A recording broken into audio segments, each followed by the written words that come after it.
Welcome to the Lead the Room podcast, where we help those with great ideas and brilliant minds to become amazing leaders and build teams full of purpose, connection, creativity and courage, transforming people's experience of workplaces and leadership. In 2018, we decided that the leadership playbook we saw around us wasn't working for the needs of our teams and our organisations, or frankly for us. So we ripped it up, built a new one, and watched the incredible impact that came from leading in a completely countercultural way. This journey transformed our experience of work, team culture, delivery, and felt so good to us. And our approach has served us and our teams in the good times and the tough times alike. So now we're here to share our stories and experiences with you all so you can become the leader you want to be. Build teams that deliver amazing things in amazing environments and inspire those around you to do the same. You and your leadership are what our workplace and people desperately need. We'll be laughing, crying, and learning together. So let's get started. Okay, so let's just take a moment because this is Big Briony. This is so exciting. We are finally here after, what feels like years of kind of thinking and planning and just life getting in the way, right? So babies, family, house moves, jobs. But we're finally where we want to be. That is launching Lead the Room. So B, how are you feeling? Well, I'm feeling completely excited, delighted to be here with you doing this, Lyndsey. Finally, like you say, it's been a long time in the making. And I think I'm feeling like a mix of like that nervous excitement when you're at the start of a creative process and you're looking forward to getting something done, and at any given moment on a scale of minor to sheer terror, because this is so out of the comfort zone to be doing this. So somewhere on that terror spectrum. What about you? Yeah, I mean, I don't know whether to laugh or cry. And actually, I feel there's already a couple of tears because it just feels it's almost slightly unreal. But I'm just so proud that we are here today to launch this. To be honest, Lyndsey, like tears are never far away, are they? So I wouldn't be surprised if you were crying right now. Let's just wipe that. It's absolutely fine. But we are thrilled to welcome you today to Lead the Room. We are Briony and Lyndsey, and we are co-founders and your host of this podcast, Lead the Room. So welcome wherever you are tuning in from today. Yeah, really welcome. So delighted to have you with us. And we really hope that you're going to enjoy the journey that we go on together here at this podcast. So before we dive in, Lyndsey, tell us, our listeners, a little bit about Lead the Room. Can you sum it up in 3 words? And this is a challenge for you because you're a bit of a waffler.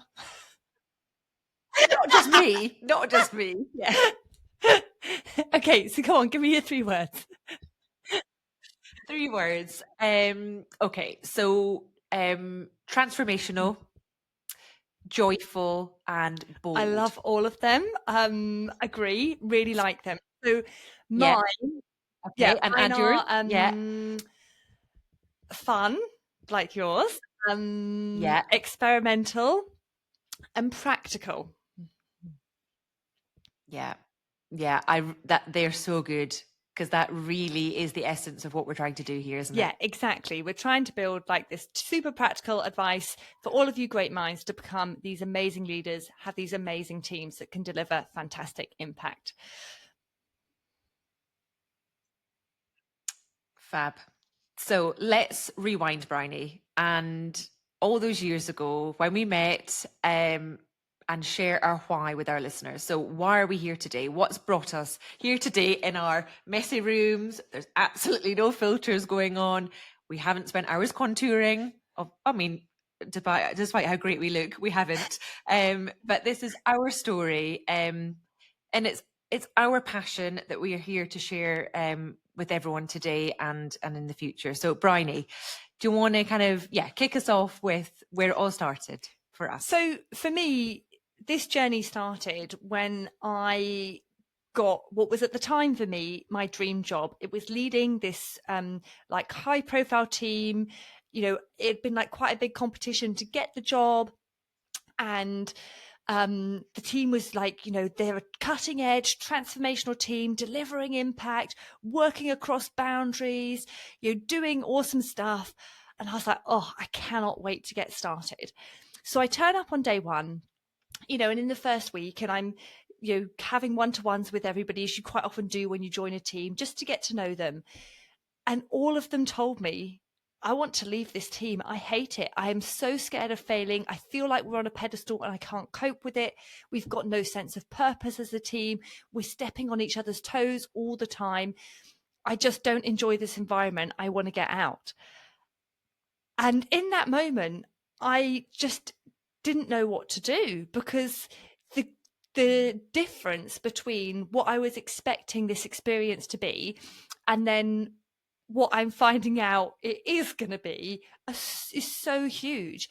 And I just felt like nothing in the leadership playbook that I'd been given, nothing in the leaders that I'd seen, like all that role modeling around me, had prepared me for this moment. And I just knew that I was going to have to create a completely different playbook for myself.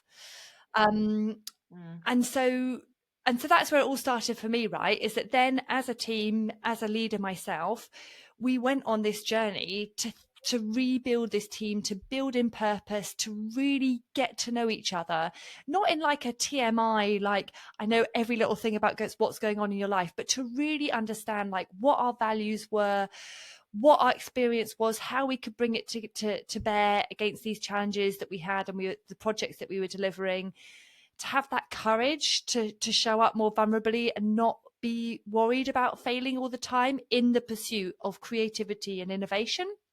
And so, yeah, that's where it started for me. And since then, I've been so glad to have been on this journey with you in particular, Lyndsey, because it's the kind of the playbook that I've honed in every new leadership job I've taken on. I've like taken what I've learned from that role, built on it, experimented more, and built in new tools and techniques, which really excited to share with all of our listeners. Yeah. Yeah. And Briony, just in terms of that, how you felt at that moment when you joined that team, it was your dream job, like you say, and the expectations versus reality was so different, right? And you had to adapt quickly. How did that feel as a leader? Because we often hype ourselves up, don't we? Of like, oh yeah, can't wait to start this job. And then you were met with a quite different reality. Oh, exactly. And you're almost describing it, right? Is that you psych yourself up, like, you've got everything ready, you've talked to everybody, like you've got a plan in your head of what it's going to be. And in that moment, you've just got to like adapt, almost like flicking a switch, and do something completely different to what you were expecting to do. And so I think when I think back, like the emotion, if I'm going to label it, that comes to mind, it's like scared, because it felt so uncertain, and it felt so exposing that I didn't really know how, like I knew I couldn't use the tools I'd inherited from the people around me, but I didn't know what tools I was going to use. And so exposing and scared, I think, is what it felt like. Yeah. And I think that exposing emotion is such a strong and a real emotion for leaders, which we can feel quite regularly. But like you say, once we kind of met each other and had that moment, you feel less exposed when you have even just one person to share that with. Even just one person. But tell exactly. us, what's your, like, the moment that you realized, Lyndsey, that the leadership playbook that you'd been given wasn't going to work for you? Tell us about that. Yeah. So I'd say mine was a little bit earlier on in my career. And in stark contrast to your kind of landing that dream job, it was a leadership position that I had been approached to take on. And I didn't really have a choice whether I took this role on or not. And it was fine. I was up for the challenge, but I didn't go in with excitement, because the pitch to me was, this team is in a mess. There have been some incidents. legal policy incidents, and you need to go and clean up the mess, basically. So I knew that it was going to be a challenge from day one. But again, leadership training, everything that I'd kind of learned up to that point, I thought, okay, yeah, I can handle this.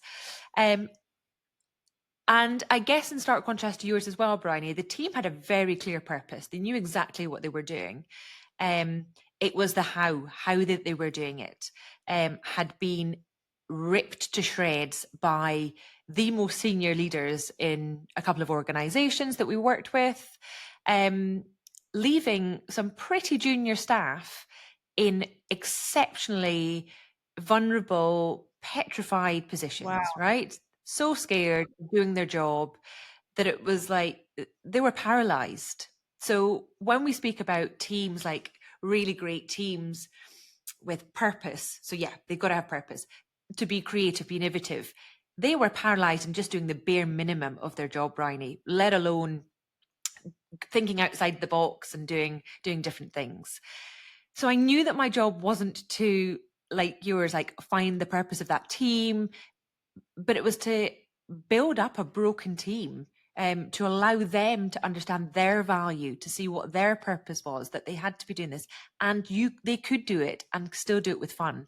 And I think that kind of what you explain in terms of that exposure, I definitely also felt that, because there was almost this, here comes Lyndsey to save the day. She's going to save this team. And I didn't know if I was going to. But everything that I knew before about kind of how to build a team just didn't really seem to work, because it was all around the practical kind of, oh, use this framework, use this approach, here's this theory of leadership. But that wasn't going to work, because what it needed was human connection. So I needed to really lean on my values. And I knew quite early on, I think, what my leadership values were. And really lean into my skills of emotional intelligence, because they were going to be the ones that were really going to build this team to success. And I think people were quite skeptical of my approach to begin with, because it was viewed as it's quite soft approach. It looked a bit, for people, it looked a bit pink and fluffy. But deep down, I knew there's nothing pink and fluffy about this. There's nothing soft about this approach. This is the hard, correct approach to get results. And lo and behold, it was. And I think it shocked people. It took time, it took patience, it took persistence, but it worked.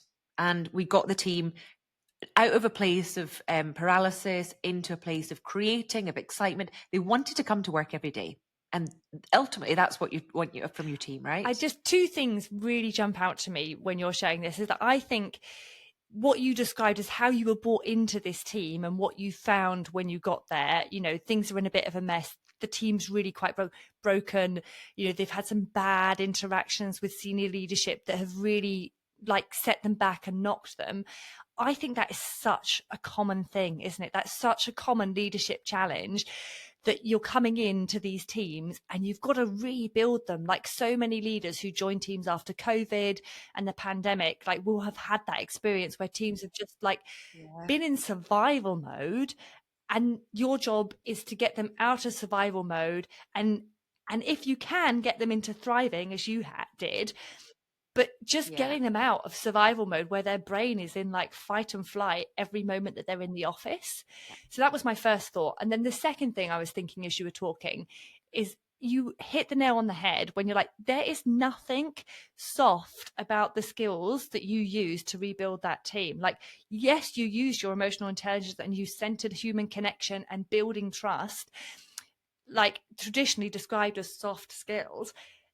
It's flipping hard work, isn't it? To really intentionally think about, as I engage with this person, how do I have this conversation in a way that's going to move them a step forward, that's going to build trust between us, that's going to help them rebuild their confidence, all of that. It takes, like you say, I think, again, you summed it up really nicely when you said it takes real persistence and time. And so Yeah, I loved that you kind of proved everyone, you leading out of that traditional model wrong by taking this new, fresh approach and centering connection and emotional intelligence at the heart of what you're doing, because you knew that would bring results. So yeah, it's a great story. Yeah, which is why I think as well, Briony, when we speak about that kind of traditional approaches to leadership, there wasn't a checklist that was going to get you through that work with your team. There wasn't a checklist that was going to rebuild my team. There wasn't a specific theory or anything. There's nothing you could download off the internet that was just going to help you. It is persistence, and it's every interaction that you're having, and every engagement, and there is nothing soft and easy about that. Exactly. Exactly. Yeah. And I think, coming back to what you reflected on, sort of my story, like I feel that when we first met, when I was leading that team in the story that I described, I was just so grateful to have met you, because I'm like, I know that nothing that I've been given, none of the dry theory, you go on these courses, don't you, for like 3 days, and they just PowerPoint at you as a leader of like, here's a load of leadership theory and here's a load of research. And then maybe if you're lucky, in like 2 hours at the end of the 3 days, you get into like practical stuff. But more often than not, you just get told the theory, and then it's up to you to figure out how to put it into practice. But so when I met you, I remember thinking, thank goodness, like here is a person that I can actually be honest with about the struggles that I'm having, who's actually in the arena and trying to do the same thing, like also ripping up that leadership playbook and trying to rewrite a checklist, a framework, a way of leading and being as a leader that's actually going to get the results in the environments that we're in. And it was just like relief. It was such relief. And I think, for a lot of leaders who are doing this, it's such a lonely place, isn't it? Because there's nothing like you around you, and it feels really isolating. And so that was a real key part of us starting Lead the Room, wasn't it? Is to bringing that Yeah. community, and yeah, And I think on that point as well, Bryony, that feeling lonely, and isolated, it also feels yeah, risky. It really, I think that loneliness and risk. So when speaking, like we felt exposed, it feels lonely, and it felt risky, because I remember at that time when people were quite like, what are you doing? There wasn't much like, oh, this is looking good. Like you're really on the right path to building this team back up, Lyndsey. It was a bit like, what are you doing? You're having a lot of conversations. You're spending a lot of time with these people, but what is coming of this? And you kind of have to believe in your approach, which Brian and I clearly believe in our approach, having launching this business, because we passionately do believe in it. But it does feel risky. So we're not blind to the fact that it does feel risky. But as Bryony said, we're here to build this community to reduce that risk and loneliness. I think you're exactly right, Lyndsey, in terms of like that risk. Like it's exactly that, isn't it? It's exposing, it's risky, it's lonely. And so, so all of this was like, we were lucky that we found each other at that kind of key moment. Because honestly, if I hadn't found you in that moment when I was like, oh, I really need something new here, I don't know if I would have had the courage to do the experiment, to be bold, to carry on, to have the bravery to keep showing up in this way, when, like you say, like people are questioning you all the time. They're like, but these conversations you're having, but this team day you're doing, but this, new approach, this isn't in your KPIs. Like, how is this going to help you meet the KPIs? So yeah, talk to us a little bit then, Lyndsey, about then what is Lead the Room and why are we here and what are we doing? Yeah, exactly. So over the years, the kind of approach that Brian and I have just described, is the way that we've been leading, and is the way that we will lead now and forever.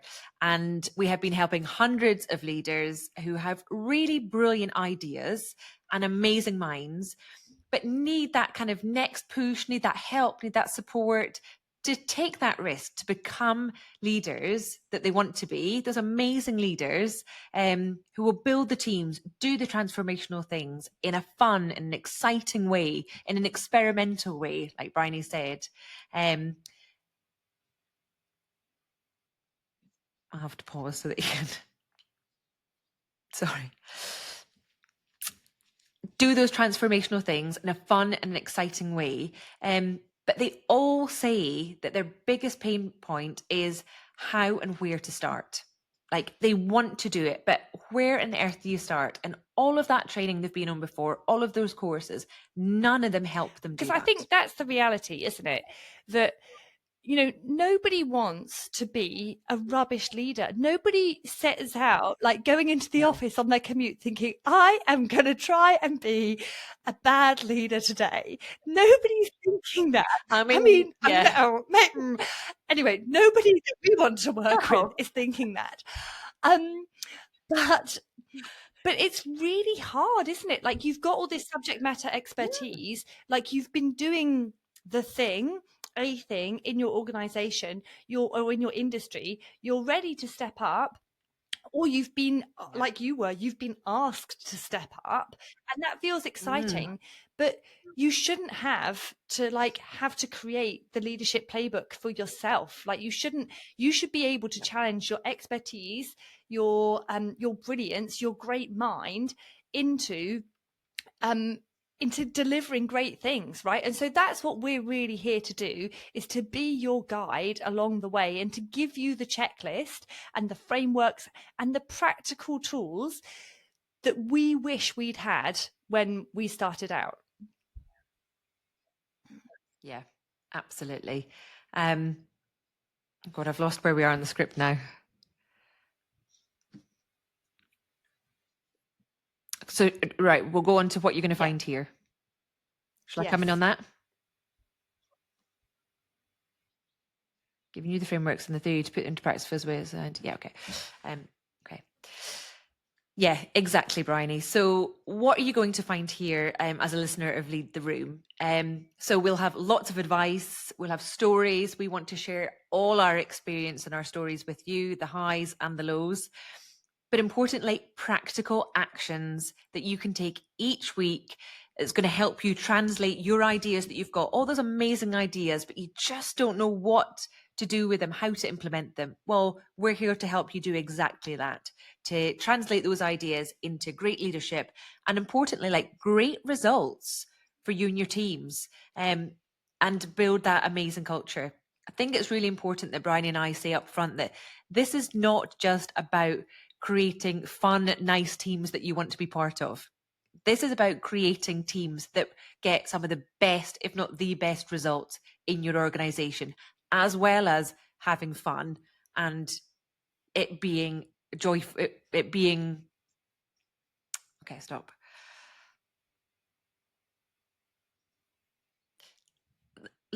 Briony and I we should be clear that this is not just about creating fun, exciting teams that you want to be a part of. This is about teams that get the best results across your organizations. And that is exactly what Briony and I have witnessed with this approach. Yeah, I think that's a really important point to bring out, because I think so often, like, the criticism of people taking like an emotionally intelligent, values-led, high connection, creative approach to leadership is that, like you say, it's soft, it's fluffy, like you're just having a good time, having a cup of tea and a biscuit. No.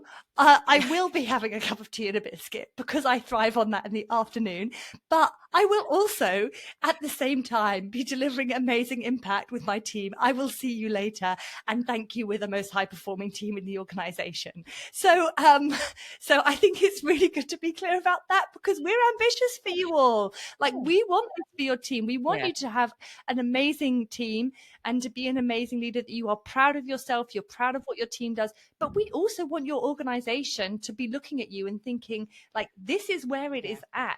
This team, I don't know what their formula is, but we want it because they're getting incredible results. And that's what our experience has shown us, like Lyndsey says, is that the teams that we've led are some of the most high performing teams in our organizations.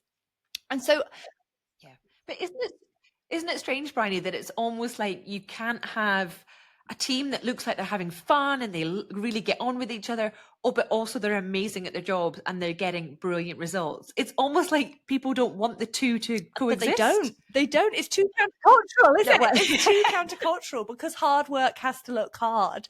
Like tough things have really serious to be tough. And I think that sort of leads us nicely onto like what you are not going to find here.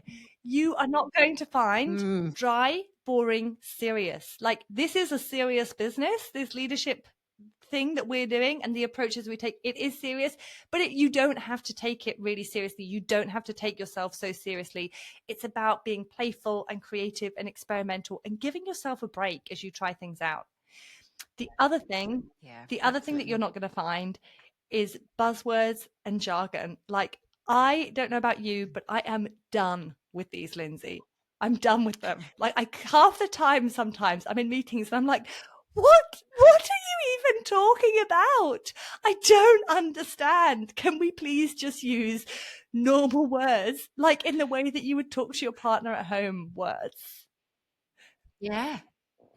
It's just, I think it's got out of control though, hasn't it? Like in the last couple of years, I think I was definitely always someone that was like, I can't genuinely say these words without the cringe going through my body, or slightly laughing when I say the word, because I'm like, what am I saying? This is just awful. So no, we absolutely promise you, this is not buzzword bingo. There will be no words here that don't make sense or are totally meaningless, because if you're a leader and you're leading a team, you have to speak their language. So yeah.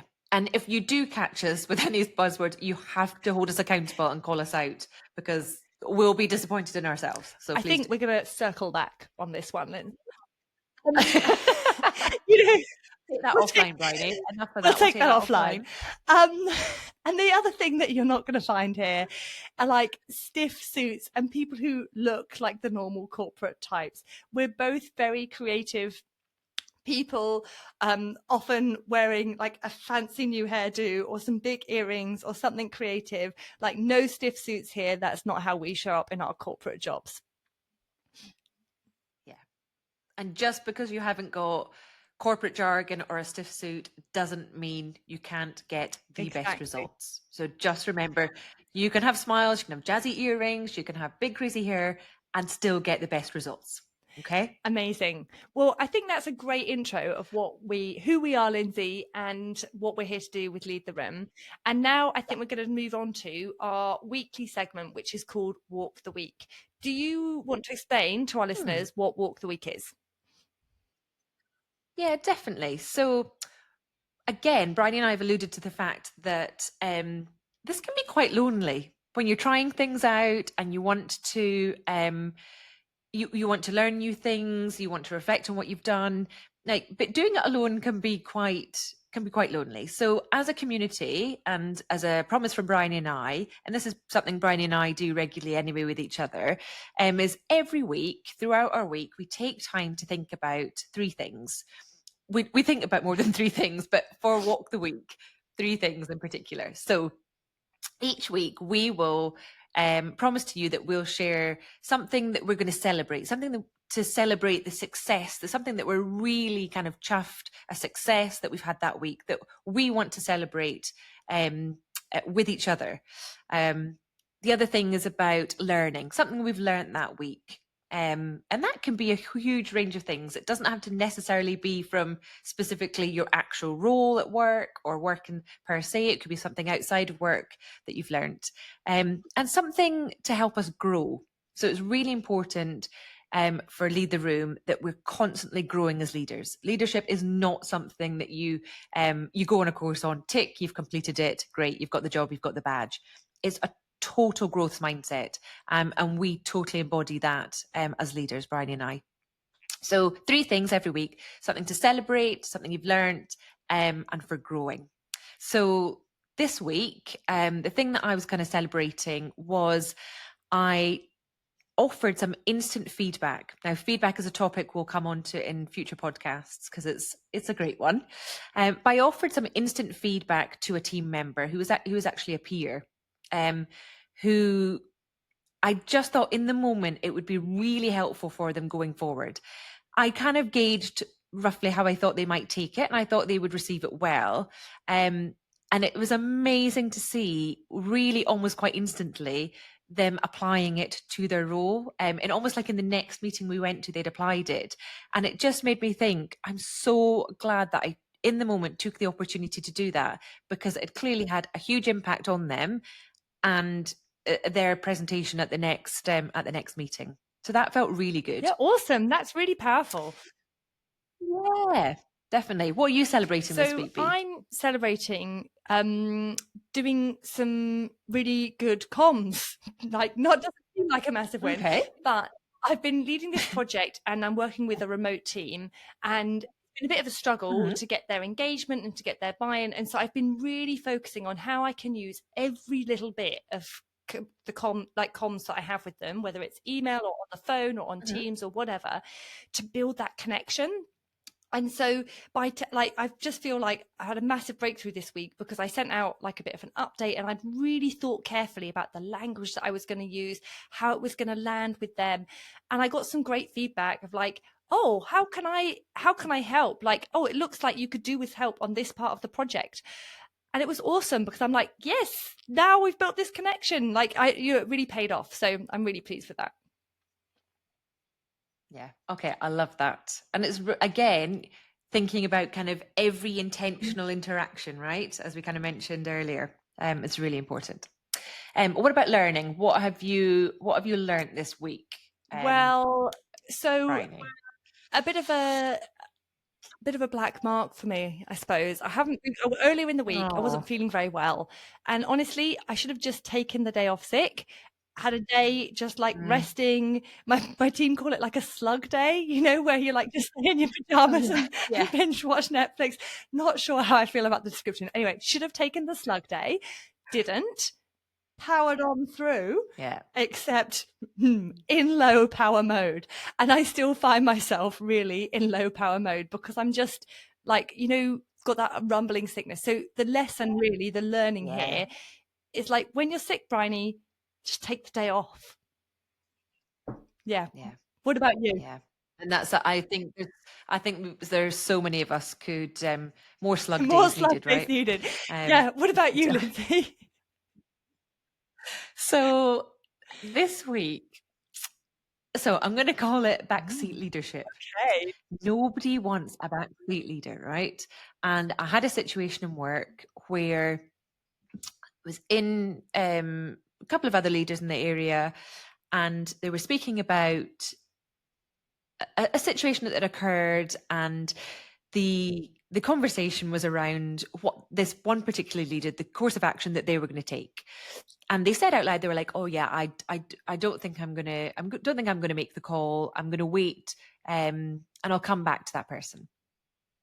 And in my head, I was thinking, I would make the call. I would call that person now, because you need to speak to them now. Don't let that person simmer. Like, nip it in the bud and call that person now. And perhaps it's my delivery, or perhaps maybe I should have just kept my opinion to myself. But I said, I would make the call. Yeah. I would call that person. Thinking it would be helpful. It wasn't. That person didn't take it as helpful. It was I got a bit of a, I'm going to say a glower. It was a bit of a, I don't need your opinion. I can make up my own kind of thoughts type thing. And I just thought, I think I needed to maybe just take stock and think, okay, does this person want my advice right now? Is it helpful? Is there a different way to deliver it? It probably doesn't help that person knows my passion for this, for leadership and understand. And I think that it was almost kind of perceived as, you think you know better, which was not the case at all. I was just sharing this is what I would do. But I think I maybe, even my tone of voice, maybe I shared it in I would make the call. So yeah, didn't go down so well. So I thought I was been reflecting on that. It didn't make me feel good. I wish I hadn't said it. But we're learning. And I think that is the important Yeah, part, we isn't are it? all learning, aren't we? And it's so important to give yourself like grace in those moments that you were trying to help. Another time you would do things differently, and that's okay. And Exactly. so, yes, tell us a bit about then where you've been growing this week, Lyndsey. Yeah. So I'm really proud actually of my growth, not just this week, but kind of over the last couple of weeks. So I probably was someone who didn't have the best boundaries over the year, probably particularly in the early years of my leadership career. Because I definitely thought by doing more, you are not just doing more, doing everything, saying yes to every opportunity, being involved in every committee, on every board, whatever it was, that was the way to get ahead. That was the way to succeed. I've quickly realized, it's taken me a long time, and becoming a mother, so definitely didn't quickly realize, then actually I need boundaries in my life, and I need to say no to things, and that is okay to say no to things. And it doesn't disappoint people to say no to things. Those boundaries are healthy, not just for my family, but for me. It's a challenge. I'm still learning every day, because my natural instinct is to say, oh yeah, of course, particularly if someone comes to you, Briony, right, and says, you'd be great at this, like, oh, come and join this, we've got this meeting. Like, yeah, I would enjoy it, I would be good at it, but no, like, I don't need it in my life. I don't need it in an already busy calendar at work, an already busy team. I don't need it. So yeah, I'm definitely growing in the boundaries section, and it feels good. It does feel really good. proud of you, Lyndsey, because I know that this has been for both of us, right? It has been quite a journey. Yeah. And the question that I've started asking myself here is like, is this an opportunity for me or for you? And I find that really helpful when people come to you like, I've got this great thing I'd love your help with, and you feel flattered. But ask yourself, like, is this an opportunity for me or is it an opportunity for you? But I think there's a load in here, that we could come back to in a whole deep dive. So yeah. What about you, Briony? Because you're always learning and growing. I think my learning and growing for this week is related to the sickness. Like, next time, I am going to just take the day off. Or you know what? Radical. Maybe 2 days.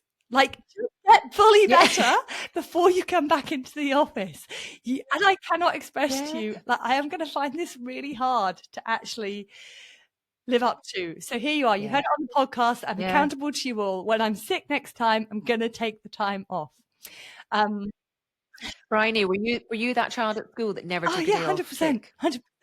Like, on my record, my corporate record, I've taken like 3 days off ever, and I'm so proud of this. Like, no, it's a false pride. Yeah, but you don't. No. There's not an award. There's not an award for that. There's no award for that, Briony. Just take the slug day, take the sick day. Anyway, so there we are, Lyndsey. We've made it to the end of our first episode. How wonderful to be here. That's our story. This is what Lead the Room is. And we are so excited to hear from you all about what has resonated in this episode with you. What have you learned? What made you think, oh, thank goodness it's not just me that feels like this. So come over to Instagram at Lead the Room Coaching and drop us a DM. Share your walk the week with us.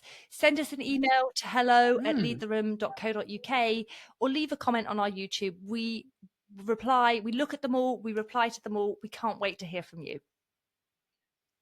Yeah, absolutely. And if we can help any of you not feel lonely in this leadership world, this leadership journey, whatever you want to call it, then it would make us so happy to do that. So thank you so much for tuning in. Thank you so much for listening, and we will see you next week. Bye. Bye. A team full of purpose and results, people who are buzzing with ideas and the courage to try them out, and a place where you and the team can't wait for the weekly meeting. By listening to this episode, you are building your skills to become the leader that can make all of this and more happen. But we want to hear from you.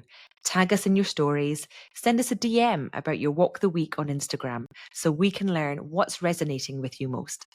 And if you're up for helping us out and taking a moment to rate and review the podcast, send us a screenshot to hello@leadtheroom.co.uk so we can send you our 90-day leadership refresh as a thank you. Keep experimenting, and we can't wait to see you next week.